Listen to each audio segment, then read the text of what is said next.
किसान कल्याण वर्ष के अवसर पर प्रदेश सरकार ने किसानों के हित में एक बड़ा और ऐतिहासिक निर्णय लिया है। मुख्यमंत्री डॉक्टर मोहन यादव की अध्यक्षता में 24 फरवरी को आयोजित मंत्री परिषद की बैठक में कृषि से जुड़ी 5 महत्वपूर्ण योजनाओं को अगले 5 वर्षों तक निरंतर जारी रखने की स्वीकृति प्रदान की गई है। इन योजनाओं पर कुल 10,520 करोड़ रुपए व्यय किए जाएंगे, जिससे प्रदेश के लाखों किसानों को सीधा लाभ मिलेगा। सरकार द्वारा जिन 5 योजनाओं को 31 मार्च 2031 तक जारी रखने का निर्णय लिया गया है, उनमें प्रधानमंत्री राष्ट्रीय कृषि विकास योजना, प्रधानमंत्री कृषि सिंचाई योजना पर ड्रॉप मोर क्रॉप, राष्ट्रीय खाद्य सुरक्षा एवं पोषण mission, national mission on natural farming तथा राष्ट्रीय खाद्य तेल मिशन ऑयल सीड योजना शामिल है। प्रधानमंत्री राष्ट्रीय कृषि विकास योजना के तहत 2010 करोड़ रुपए की राशि से कृषि और संबद्ध क्षेत्रों के विकास के लिए आवश्यक संसाधन उपलब्ध कराए जाएंगे। इससे खेती की उत्पादकता और आधुनिक तकनीकों के उपयोग को बढ़ावा मिलेगा।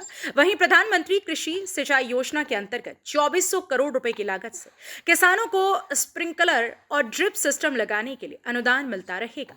पर ड्रॉप मोर क्रॉप के उद्देश्य से माइक्रो इरिगेशन को बढ़ावा दिया जाएगा, जिससे कम पानी में अधिक उत्पादन संभव हो सकेगा।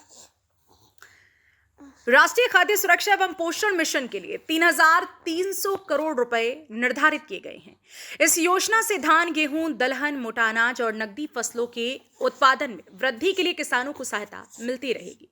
साथ ही मिट्टी की उर्वरकता बढ़ाने और क्षेत्र विस्तार में भी सहयोग दिया जाएगा।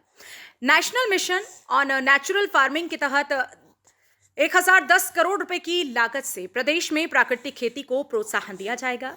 ये पहल न केवल किसानों की लागत कम करेगी, बल्कि रसायन मुक्त और स्वास्थ्यवर्धक खाद्यान्न उपलब्ध कराने में भी सहायक होगी। इससे पर्यावरण संरक्षण और मिट्टी की गुणवत्ता में सुधार होगा।